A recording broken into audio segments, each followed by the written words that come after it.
Alhamdulillah. Hadirin wa hadirat rahimakumullah. Tentu membahas buku ini nggak mungkin dalam satu pertemuan selesai. Untuk beberapa kali, setidaknya kita bisa membahas, menjelaskan faidah-faidah yang terkait dengan tulisan yang ada di dalam kitab Al-Usul Ats-Tsalatsah ini. Kita sudah membahas satu bab yang semoga bisa bermanfaat dan bisa dipahami oleh semua yang hadir. Bagi jamaah yang dari penjelasan barusan ada yang ingin bertanya, saya persilahkan.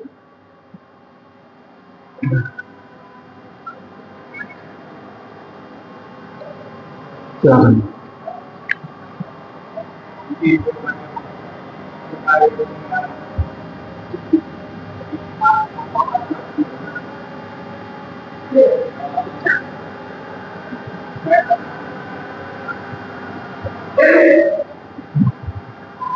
Pernah mendengar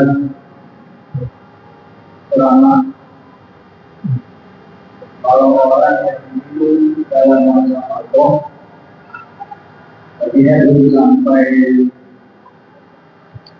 ajaran itu, dia menanyakan nanti di akhirat oleh Allah Rasul.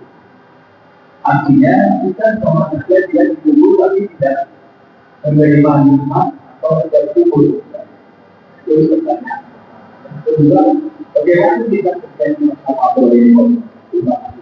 Assalamualaikum warahmatullahi wabarakatuh. Waalaikumsalam warahmatullahi wabarakatuh. Masa fatrah adalah satu masa di antara masa-masa Allah menurunkan utusan Nabi dan Rasul. Dan fatrah ini tidak terkait dengan hanya terkait waktu saja. Ya. Bukan di masa ini fatrah ini enggak. Ahlul fatrah, orang yang dikatakan orang ini ahlul fatrah adalah orang yang benar-benar enggak sampai ke telinganya dakwah. Itu orang ahlul fatrah. Yang enggak sampai ke telinganya dia dakwah. Orang yang seperti ini nanti akan ada pengadilan yang khusus di hadapan Allah. Ya. Adapun orang yang sampai ke telinganya dakwah Nabi Sirun sampai ke telinganya, maka dia wajib beriman. Kalau dia nggak beriman, berarti dia akan mendapatkan hukuman. Ya. Dan ini semuanya kita serahkan kepada Allah. Kita yakini Allah ahkamul hakimin, Allah yang paling bijaksana, Allah yang paling adil. Gak mungkin Allah mengazab kaum yang belum pernah datang kepada dia Rasul. Wa ma kunna mu'adzibina hatta nab'atha rasula. Gak mungkin kami mengazab sebelum kami mengutus seorang Rasul. Ya. Dan kita yakin Allah maha bijaksana. Kita serahkan kepada Allah Azza wa Jalla. Orang yang tidak mendapatkan dakwah. Tapi siapakah mereka kita nggak tahu. Apakah dia benar-benar telinganya nggak sampai kepada dakwah, atau pernah dengar dia dakwah tapi nggak mau beriman? Urusan dia dengan Allah, bukan tugas kita. Ini fatrah bukan, ini ahlu fatrah bukan. Ya, itu urusan dia dengan Allah. Yang jelas, yang jadi kaidah, ketika seseorang mendengar adanya Rasulullah, adanya seorang Nabi yang Allah utus untuk mengajak manusia beribadah kepada Allah, sampai ke telinganya, peringatan itu sampai ke telinganya, hujjah sudah ditegakkan atas diri, dia nggak beriman, dia akan mendapatkan hukuman Allah. Ya.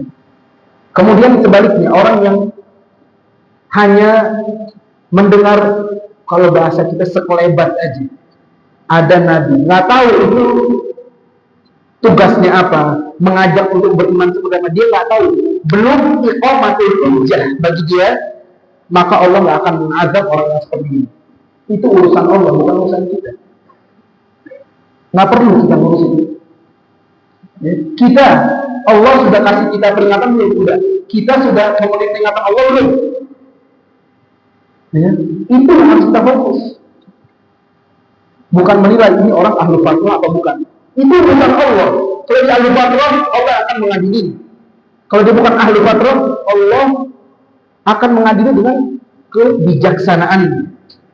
Ya, kita yakin tidak ada hukum yang lebih adil daripada hukum Allah, dan Allah lebih sayang kepada hambanya dibanding sayangnya orang tua kepada anaknya. Itu Ar-Rahmanir Rahim.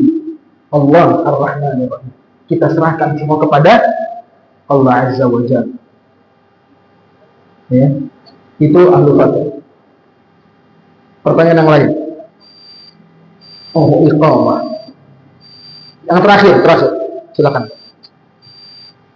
Tadi mau saya katakan ada untuk orang tersebut masyarakat.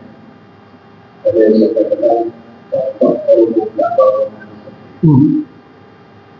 sebenarnya yang saya itu beruang menanyakan apabila kita berkebetulan dalam organisasi. Saya kekuatan kalau tidak hati yang tidak berhenti. Nah, kaitannya dengan saya katakan berarti sedangkan masyarakat itu sudah tidak bisa. Ada kelompok orang yang ini berubah untuk pemasaran ini supaya tidak ada. Nah, kalau ini secara persuasi sudah bekerjasama dengan para sebagainya, akan tetapi tidak ada pilihan. Apakah mereka tidak akan melihat salah memberantas manusia? Kalau kita sarankan kepada orang yang tidak mengusulkan kepada Allah. Nah, itu baru berjalan. Kita bertakwa kepada Allah Subhanahu wa taala, fattaqullaha mastata'tum. Bertakwalah kepada Allah Subhanahu wa taala sesuai dengan kemampuan kalian. Ketika kita melihat kemungkaran, kita ingkari kemungkaran ini dengan porsinya masing-masing. Ya, porsinya masing-masing. Kita siapa? Ya.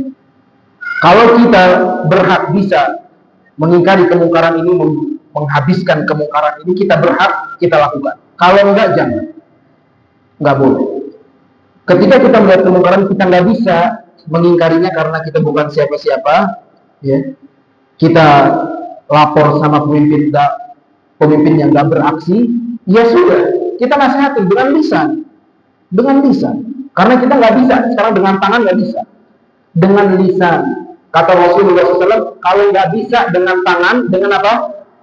Dengan lisan, jangan dipaksain dengan tangan. Kalau nggak bisa dengan lisan, dengan tangan, dengan lisan. Ya. Tanya. Silakan nasihatin juga, misalnya di kepala rumah tangganya, kepala warganya, RT RW. Dikasih tahu dengan lisan. Jangan maksa kita sendiri kalau nggak mampu kita mengingkari dengan tangan kita. Yang mengajarkan kita mengingkari kemungkaran siapa?